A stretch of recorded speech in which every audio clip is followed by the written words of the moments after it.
Mr. President, distinguished guests, the writer of sacred scripture declares, "Be strong and courageous. Do not be afraid. Do not be discouraged, for I will be with you wherever you go." Ladies and gentlemen, please join me as we mark this very special occasion in a word of prayer. Gracious and merciful Lord, you are the giver of life, the igniter of faith, provider of hope, and author of love. Mighty One, O Ancient of Days, you have commanded us to be strong and courageous in life or in death, because you are always with us. Receive your servant's most humble prayer as we gather today to remember, honor, and celebrate four selfless exemplars of unquestioned, strong, and courageous valor. Staff Sergeant Edward Keneshiro, Specialist Dwight Birdwell, Specialist Dennis Fujii, and Major John Duffy's strong and courageous actions in Vietnam inspire us all. Each of these men distinguished himself at the risk of their own lives above and beyond the call of duty. Lord, you provided our nation and our army a buffalo soldier imbued with the courage to believe we can, we will, the commitment of a cavalry raider who was prepared and loyal, the care of a combat medic to preserve life, and the character of a special forces warrior to free the oppressed. When our nation asked who will go, each of these men declared, "Here am I, send me." Today, a grateful nation bestows its highest honor to these men of valor who look not only to their own needs, but to the needs of others in time of extreme crisis. Almighty God, be present with us during this ceremony as we recognize the intrepid service of these heroes.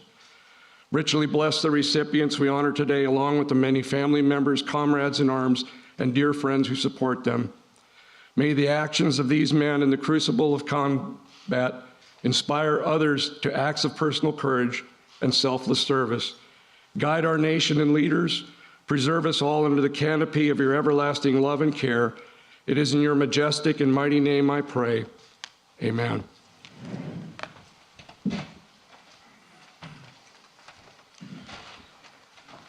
Thank you, General. Please be seated. Please be seated. Well, welcome to the White House. You know, this is a day that I quite frankly think being president is inadequate because there's so many brave women and men in here, and so many people we're honoring today. Mr. Secretary, Chairman of the Joint Chiefs, senior military officers, thank you all for being here. Yesterday marked the 246th anniversary of this nation's independence. 246 years of struggle and sacrifice to uphold the principles so dear to the character of our nation: liberty, democracy, God-given rights of every individual. It's a journey that has never finished, and it never will be fully finished. It's a work that requires us to look ahead to the future we want to build, and to look carefully at our past, to understand fully where we've come from. For each of those 246 years, American patriots have answered our nation's call to military service. They stood in the way of danger, risked everything, literally everything, to defend our nation and our values. However, not every service member has received the full recognition they deserve. Today, we're setting the record straight. We're upgrading the awards of 4 soldiers who performed acts of incredible heroism during the Vietnam conflict, to respect the conspicuous gallantry and the intrepid ability of their service. I mean, it's just astounding when you hear what each of them have done. They went far above and beyond the call of duty. It's a phrase always used, but it takes on life when you see these men. To the late Staff Sergeant Edward M. Keneshiro, to Specialist 5 Dwight W. Birdwell, to Specialist 5 Dennis M. Fujii, and to Major John Duffy. I'm proud to finally award our highest military recognition, the Medal of Honor, to each of you, one posthumously. It has been a long journey to this day for those heroes and their families, and more than 50 years have passed, 50 years since the jungles of Vietnam, where as young men these soldiers first proved their mettle. But time has not diminished their astonishing bravery, their selflessness in putting the lives of others ahead of their own, and the gratitude that we as a nation owe them. December 1, 1966, Staff Sergeant Keneshiro was an infantry squad leader. His platoon was navigating toward what seemed to be a peaceful village. It was an ambush. A vastly superior force of North Vietnamese troops was concealed within the village, protected by fortified bunkers, underground tunnels, and a big trench that ran through the entire village.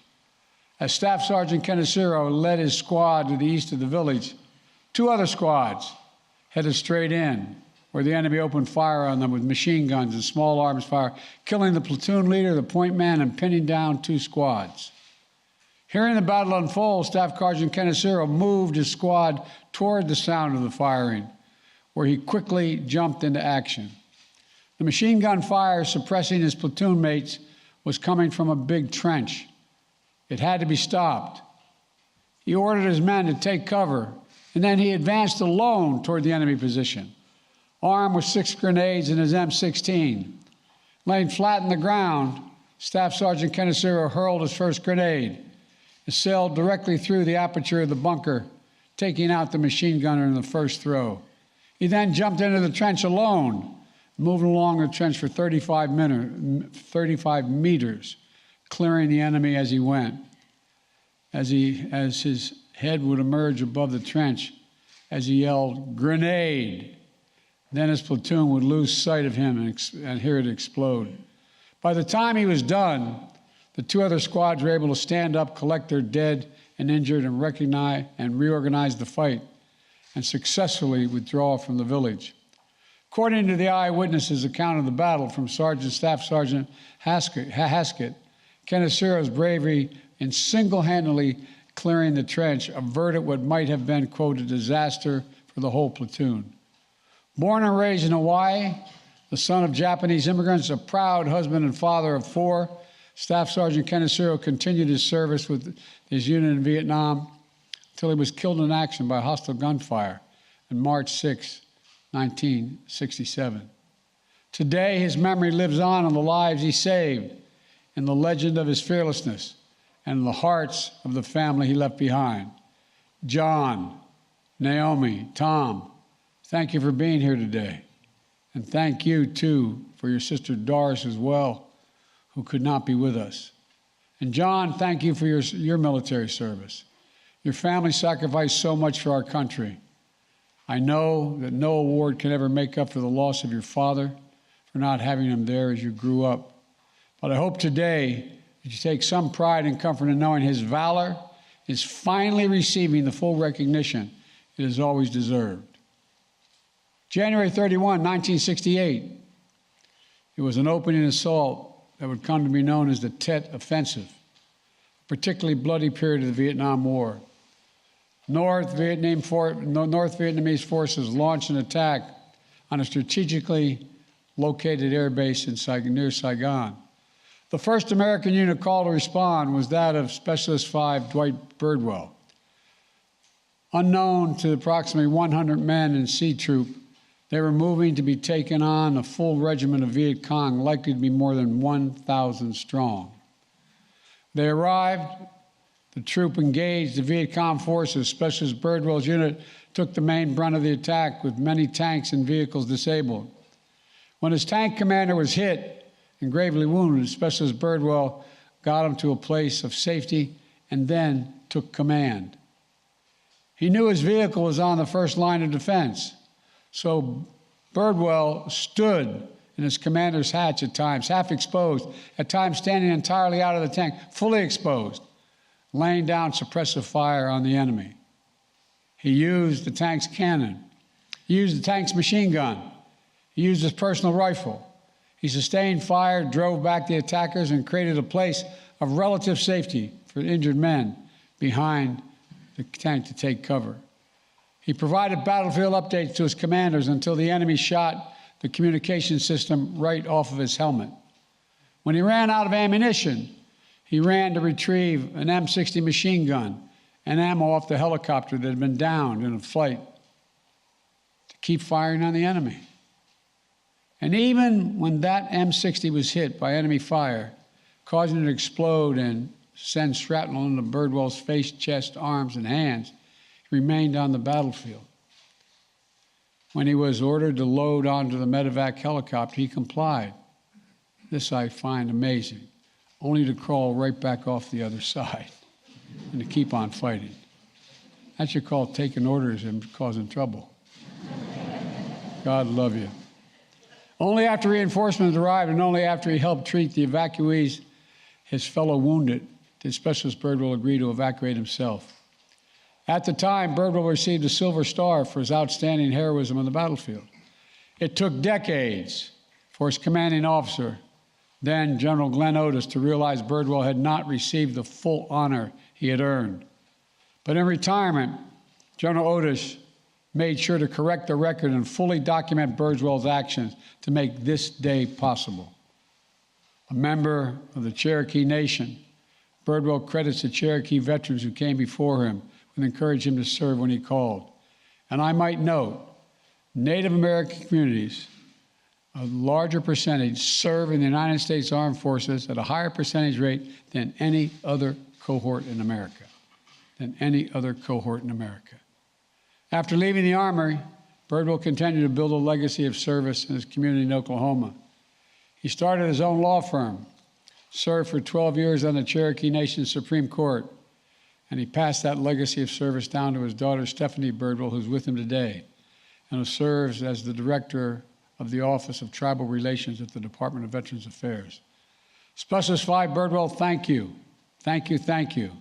And to your wife, Virginia, who I know wishes she could be here with you today, give her our love as well. I'm grateful for all you've given to our country, and that at long last,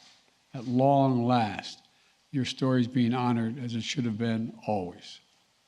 February 18, 1971, Specialist 5 Dennis Fujii, who was serving as a second tour in Vietnam as a crew chief on a helicopter ambulance, conducting a rescue operation in Laos.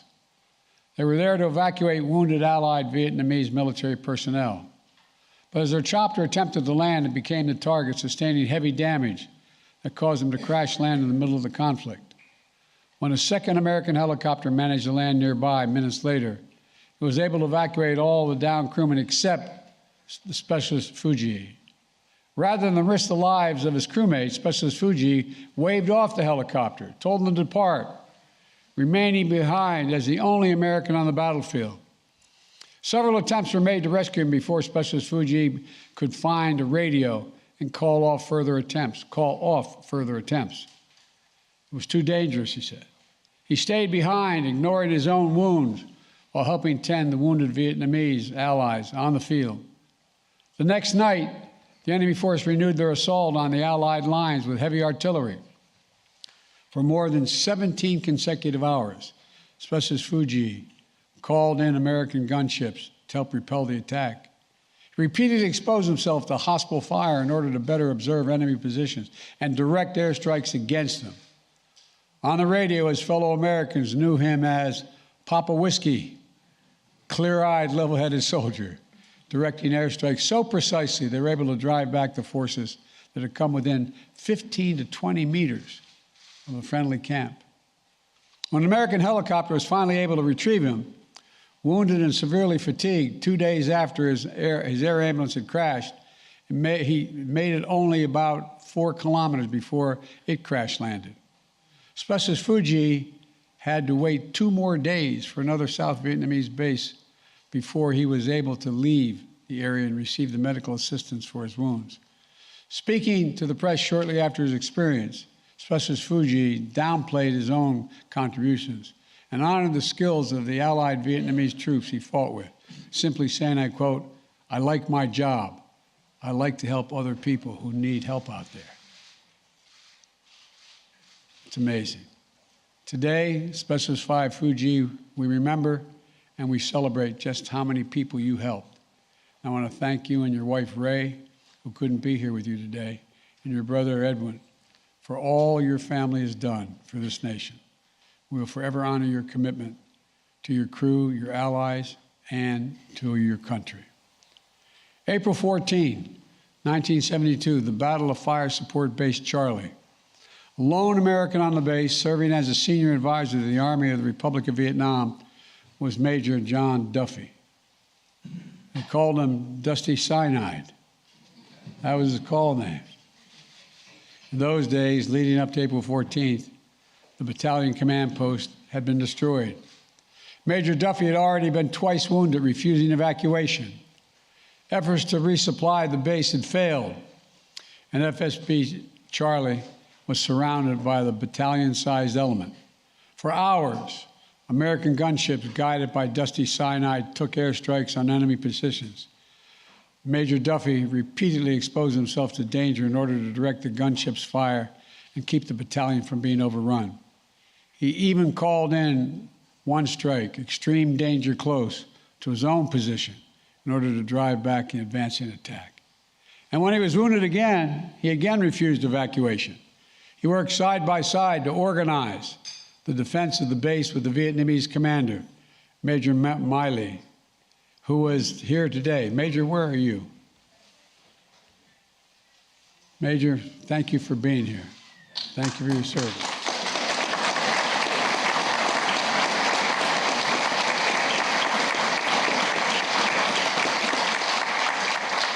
It's an honor to have you here. When they finally had to abandon the base, Major Duffy volunteered to lead the rear squad and cover their retreat. And when the withdrawing soldiers were ambushed early on April 15th and many of the injured troops scattered, Major Duffy remained with those who were wounded, rallying them to make it to an established evacuation zone despite being constantly pursued by the Viet Cong. Upon reaching the exfiltration site, Major Duffy again made sure he was the last aboard the helicopter. And finally, the airship was ready to depart. One of his Vietnamese allies was shot in the foot, causing him to fall backwards out of the helicopter. But Major Duffy caught him and dragged him back in on board with him, saving one more life along the way. Major Duffy served in the Army until 1977, completing 3 tours in Vietnam, numerous Special Forces assignments, and 20 years of faithful service to our country. After which he went on to a successful career as an author and was even nominated for a Pulitzer Prize for Poetry. He is the definition of a warrior poet, enduring devotion to those he served with and those who serve our nation still. Thank you, Major Duffy, for all that you've inspired in others. And as Commander-in-Chief, I know this is not only for those who wear the uniform of our nation who serve, it's your families as well. So Mary, thank you for all that you sacrificed over the years as well. To Marcus and Judd, I want to emphasize what you already know. Your grandpa's a hero, flat out, unadulterated hero. We're able to take these actions today to upgrade the awards and properly honor the duty and devotion of those soldiers.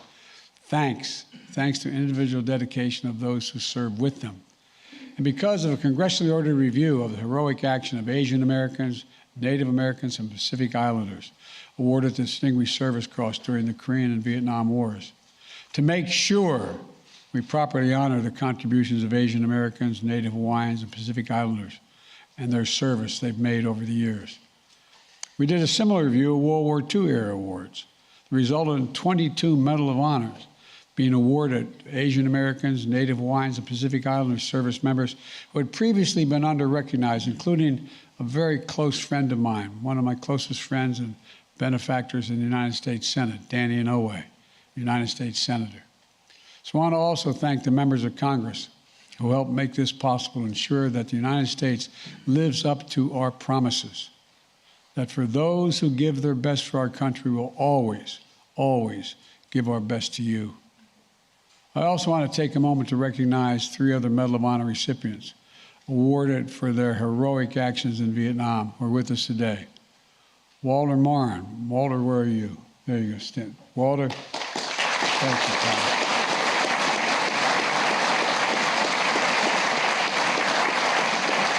And James McLuhan.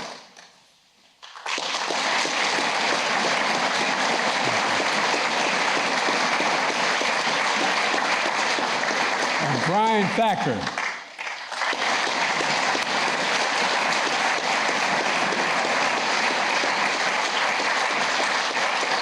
Thank you for being here to help us recognize these newest honorees. And I want to also note that last week we lost a giant in this community.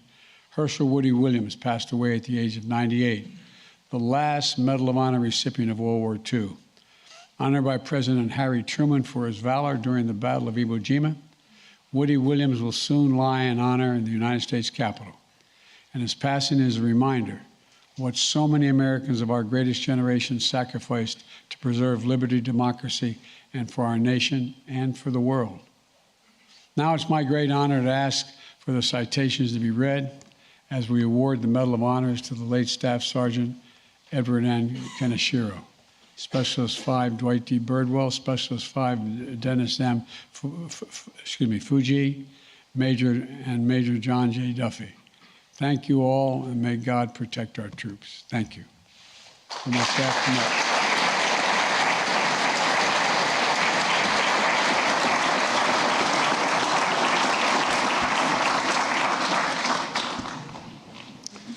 John Kaneshiro, accepting on behalf of his father, Staff Sergeant Edward Kaneshiro.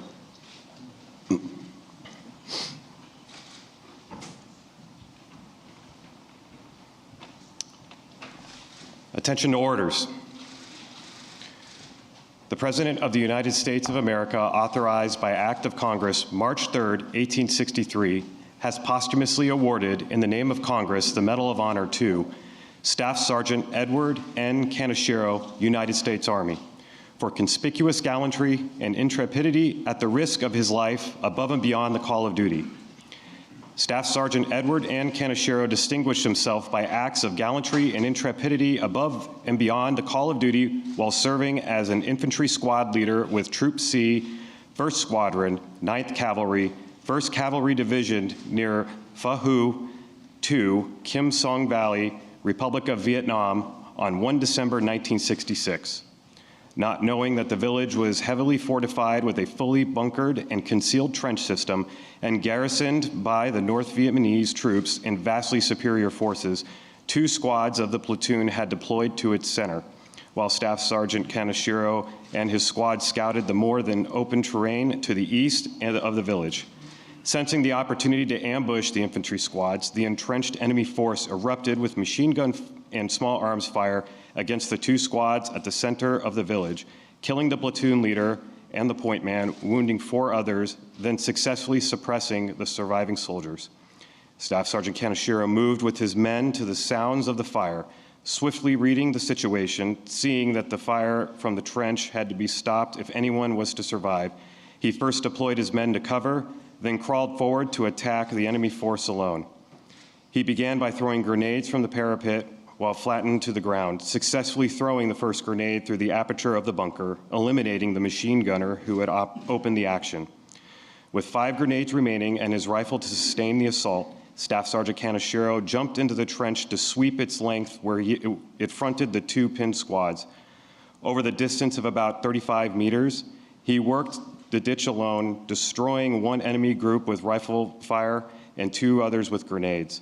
By the end, by the end of his sweep, the able-bodied survivors of the 2 squads were again standing and preparing to move the dead and wounded. Staff Sergeant Kaneshiro's actions enabled the orderly extrication and reorganization of the platoon, which ultimately led to a successful withdrawal from the village.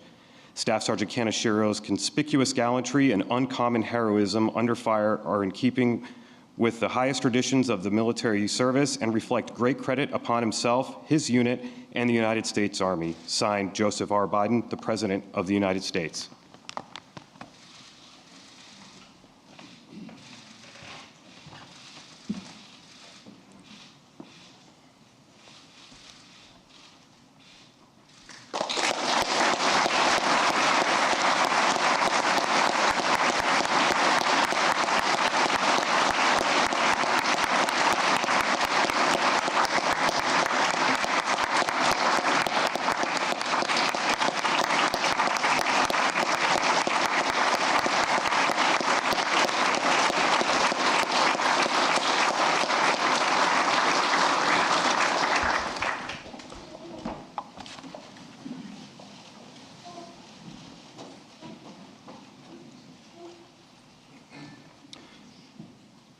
Specialist 5, Dwight W. Birdwell.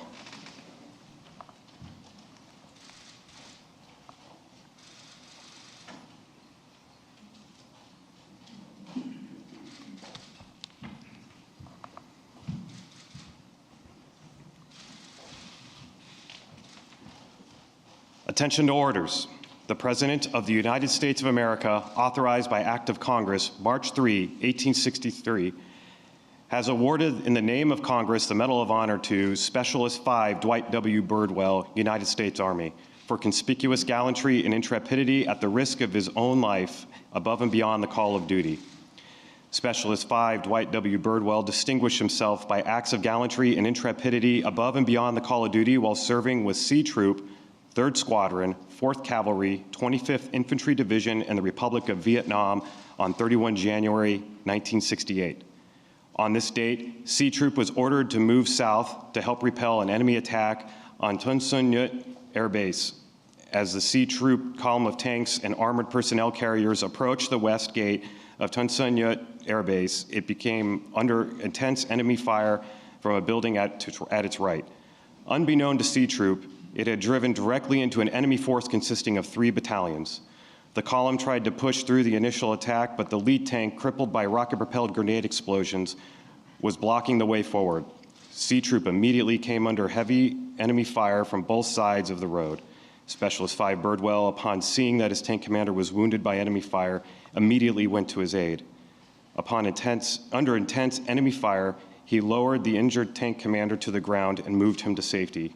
Specialist 5 Birdwell then, with complete disregard for his own safety, mounted the tank and assumed the tank commander's position. Standing in the tank commander's hatch with the upper half of his body exposed to heavy enemy fire, Specialist 5 Birdwell used the enemy tank's 50 caliber machine gun and 90 millimeter main gun to suppress the enemy attack. With ammunition for the 90 millimeter main gun exhausted, he continued to fire the 50 caliber machine gun until it overheated. At this point, Specialist 5 Birdwell, rather than abandoning his position, continued to engage the enemy with his M16 rifle, sometimes exposing his entire body to fire in order to engage the enemy from a better vantage point. When a U.S. helicopter crashed nearby, Specialist 5 Birdwell, under withering enemy fire, dismounted and moved to the helicopter where he retrieved 2 M60 machine guns and ammunition. After giving 1 M60 and ammunition to a fellow soldier, he remounted his tank and used the other M60 to again engage the enemy. Specialist 5 Birdwell continued to engage the enemy with complete disregard for his own safety until the M60 he was firing was hit by enemy fire.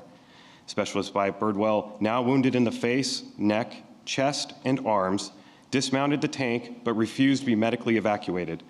Instead, Specialist 5 Birdwell, under enemy fire, rallied fellow soldiers to advance toward the front of the armored column where they set up a defensive position by a large tree. From this position, he and the other soldiers engaged the enemy with M16 fire and grenades. As the enemy fire lessened, Specialist 5 Birdwell gathered ammunition from disabled vehicles and helped wounded soldiers move to safer positions. His leadership and tenacity under fire inspired the other C Troop soldiers to continue fighting against the superior enemy force and directly contributed to the enemy's ultimate defeat. Specialist 5 Birdwell's extraordinary heroism and selflessness above and beyond the call of duty were in keeping with the highest traditions of military service and reflect great credit upon himself, his unit, and the United States Army. Signed, Joseph R. Biden, the President of the United States.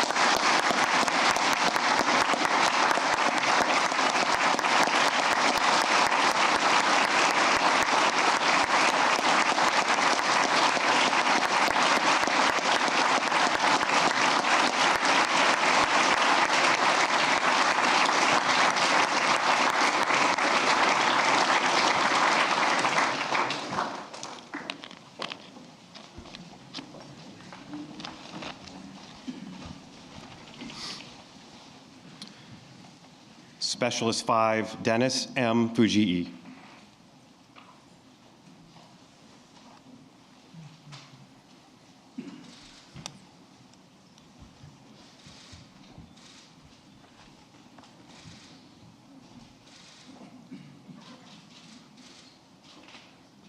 Attention to orders. The President of the United States of America, authorized by Act of Congress, March 3, 1863, has awarded in the name of Congress the Medal of Honor to Specialist 5 Dennis M. Fujii, United States Army, for conspicuous gallantry and intrepidity at the risk of his own life and above and beyond the call of duty. Specialist 5 Dennis M. Fujii distinguished himself by conspicuous gallantry and intrepidity beyond the call of duty while serving as crew chief aboard a helicopter ambulance during the rescue operations in Laos, Republic of Vietnam, during the period of 18 to 22 February 1971. Specialist 5 Fujii was serving with the 237th Medical Detachment, 61st Medical Battalion, 67th Medical Group. The team's mission was to evacuate seriously wounded Vietnamese military personnel from the midst of a raging battlefield. The aircraft's primary approach, the bullet-infested landing zone, was thwarted by heavy volumes of enemy fire directed at the specialist's helicopter. As the pilot made a second landing attempt, the enemy concentrated a barrage of flak at the air ambulance, which damaged the craft and caused it to crash in the conflict area, injuring Specialist 5 Fujii. Moments later, another American helicopter successfully landed near the wreckage of the specialist airship and extracted all the downed crewmen except for Specialist 5 Fujii, who was unable to board the helicopter due to intense enemy fire directed at him. Rather than further endanger the lives of his comrades aboard the second helicopter, Specialist 5 Fujii waved the craft out of the combat area and remained behind as the only American on the battlefield. Subsequent attempts to rescue the specialist were aborted due to violent anti-aircraft fire. Specialist 5 Fujii finally secured a radio and informed the aviators in the area that the landing zone was too hot for further evacuation attempts. During the night and all through the next day, Specialist 5 Fujii disregarded his own wounds as he administered first aid to the Allied casualties. On the night of 19 February, the Allied perimeter came under ruthless assault by a reinforced enemy regiment supported by heavy artillery. Once again obtaining a radio transmitter, Specialist 5 Fujii called in American helicopter gunships to assist the small unit in repelling the attack. For a period of over 17 consecutive hours, Specialist 5 Fujii repeatedly exposed himself to hostile fire as he left the security of his entrenchment to better observe enemy troop positions and to direct airstrikes against them. At times, the fighting became so vicious that Specialist 5 Fujii was forced to interrupt radio transmissions in order to place suppressive rifle fire on the enemy while at close quarters. Though wounded and severely fatigued by 20 February, the specialist bore the responsibility for the protection and defense of the friendly encampment until an American helicopter could land and attempt to airlift him from the area. As his air ambulance left the battlefield, it received numerous hits and was forced to crash land at another South Vietnamese Ranger base approximately 4 kilometers from the specialist's original location. The totally exhausted Specialist 5 Fujii remained at the Allied camp for 2 more days until yet another helicopter could return him to Phao Bay for medical assistance on 22 February. Specialist 5 Fujii's extraordinary heroism and devotion to duty were in the keeping of the highest traditions of military service and reflect great credit upon himself, his unit, and the United States Army. Signed, Joseph R. Biden, the President of the United States.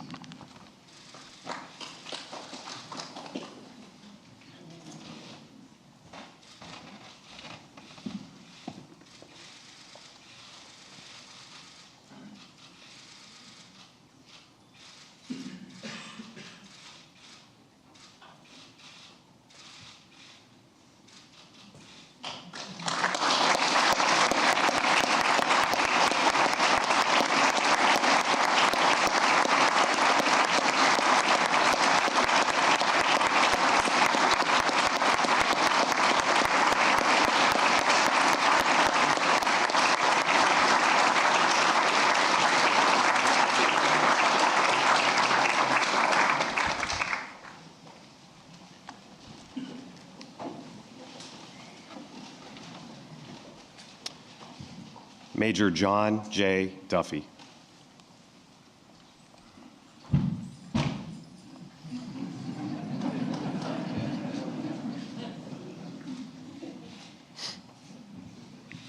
Attention to orders. The President of the United States of America, authorized by Act of Congress, March 3, 1863, has awarded in the name of Congress the Medal of Honor to Major John J. Duffy United States Army, for conspicuous gallantry and intrepidity at the risk of his own life above and beyond the call of duty. Major John J. Duffy distinguished himself by acts of gallantry and intrepidity above and beyond the call of duty while serving as the senior advisor to the 11th Airborne Battalion, 2nd Brigade, Airborne Division, Army of the Republic of Vietnam in the Republic of Vietnam during the period of 14 to 15 April 1972. In the 2 days preceding the events of 14 to 15 April 1972, the commander of the 11th Airborne Battalion was killed, the battalion command post was destroyed, and Major Duffy was twice wounded but refused to be evacuated. Then on 14 April, Major Duffy directed the defense of Fire Support Base Charlie, which was surrounded by a battalion-sized enemy element. In the morning hours, after a failed effort to establish a landing zone for resupply aircraft, he moved close to the enemy anti-aircraft positions to call in airstrikes. At this time, Major Duffy was again wounded by fragments from a recoilless rifle round and again refused medical evacuation. Shortly thereafter, the enemy began an artillery bombardment on the base, and he remained in an exposed position to direct gunships onto enemy positions, which eventually silenced the enemy fire. Following the bombardment, Major Duffy assessed the conditions on the base and personally ensured the wounded friendly foreign soldiers were moved to positions of relative safety, and the remaining ammunition was appropriately distributed to the remaining defenders. Shortly thereafter, the enemy resumed indirect fire on the base, expending an estimated 300 rounds. Nevertheless, he remained in an exposed position to direct gunship fire on the enemy positions. In the late afternoon hours, the enemy began a ground assault from all sides of the firebase, and Major Duffy moved from position to adjust fire, spot targets for artillery observers, and ultimately to direct gunship fire on a friendly position which had been compromised. As the evening wore on, it became clear that the defenders could not withstand the overwhelming enemy forces, and he began to organize an evacuation of the firebase under the cover of night. With the goal of a complete withdrawal, Major Duffy was the last man off base, remaining behind to adjust covering fire from gunships until the last possible moment. When the acting battalion commander was wounded, he assumed command of the evacuation and maintained communication with available air support to direct enemy fire on the enemy. In the early morning hours of 15 April, the enemy ambushed the battalion, inflicting additional casualties and scattering some of the able-bodied soldiers. Major Duffy organized defensive positions during the ambush and ensured the friendly foreign forces could successfully repulse the enemy. After withstanding the ambush, he led the evacuees, many of whom were significantly wounded, to an established evacuation area, despite continually being pursued by the enemy. Upon reaching the exfiltration site, Major Duffy directed gunship fire on the enemy positions and marked a landing zone for the helicopters. Only after ensuring all of the evacuees were on board did Major Duffy board while also assisting a wounded friendly foreign soldier in with him. Once on board, he administered aid to a helicopter door gunner who had been wounded during the evacuation. Major Duffy's extraordinary heroism and selflessness above and beyond the call of duty were in keeping with the highest traditions of military service and reflect great credit upon himself, his unit, and the United States Army. Signed, Joseph R. Biden, President of the United States.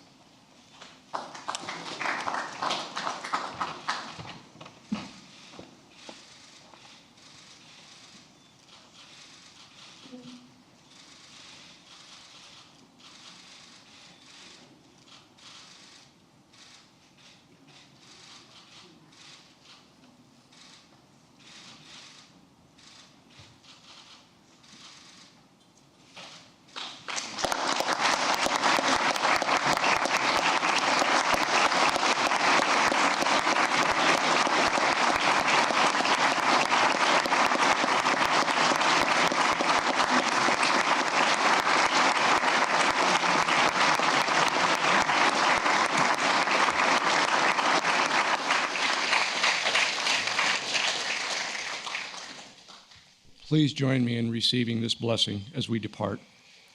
Most holy God, thank you for the lives of these men who inspire and challenge us to extraordinary acts of service.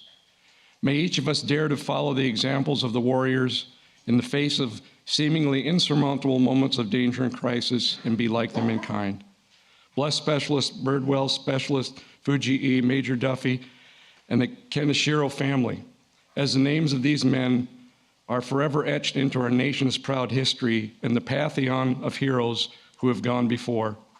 May their legacies be the true north for us to seek, and may we all strive to be strong and courageous in the face of a myriad of challenges that life may bring our way. Keep the lamp of liberty burning bright and our nation strong. It is in your holy and mighty name I pray. Amen.